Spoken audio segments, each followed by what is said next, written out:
Мир вам, братья и сестры, с прошедшим. Вчера праздник был Успения Пресвятой Богородицы. Поздравляю вас.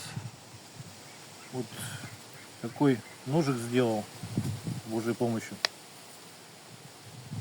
То есть сам вот держится, не выпрыгивает, вынуть надо, вынимается одной рукой. Это пыхыча такой.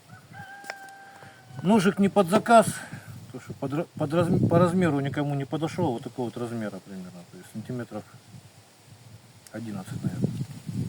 Вот, и попробуем его протестировать. Рук лося.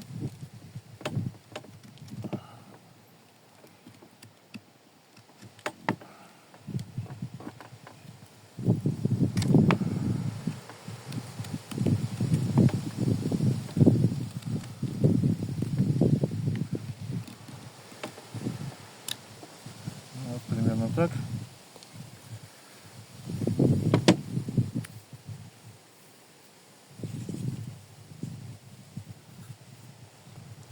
Старая транспортерная лента засохшая.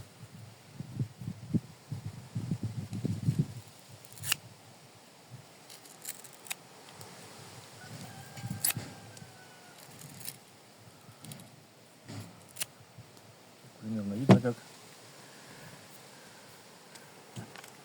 Под дерево покажем, как режет.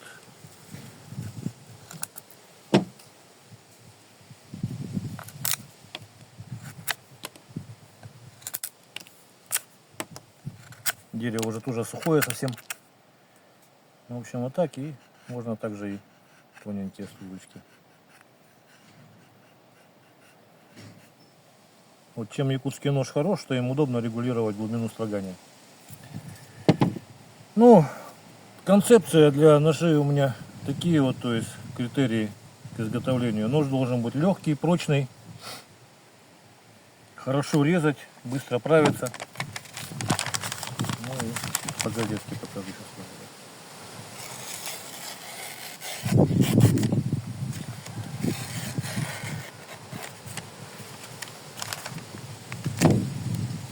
Ножны из можжевельника. Клинок всегда стерилен, всегда приятно пахнет. Снизу ножен есть продув, вентиляция для клиночка, чтобы не ржавело. А еще не показал, да, вот хвостик коровий.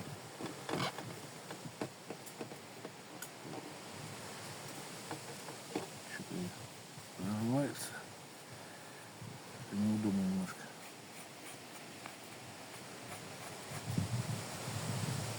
Вот видно, да, как где волос, как режет, и сама кожа.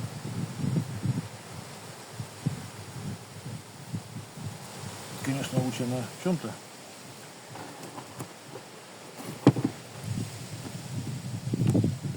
Срезик ровно, еще раз покажу. Вот такие вот колечки можно вырезать, очень прочные, кожаные получаются. Так, все показал, да? Правится, значит, по плоскости со стороны дола. Ну и обычно наждачку на ровный брусочек и по плоскости вот так вот ввожу вправо-влево. Со стороны линзы можно прямо об кожу. Клинок смазывать желательно. Металл 9 ХС либо 9 ХФ, они одинаковые почти по закалке, я точно не могу определить. Значит, он очень прочный, резучий, но его надо смазывать, чтобы подвержен коррозии. Смазали, ножны смазали, потому что любая кожа тоже смазку требует, так же как обувь и любые кожаные вещи. Вот, в общем, всего самого доброго. До свидания.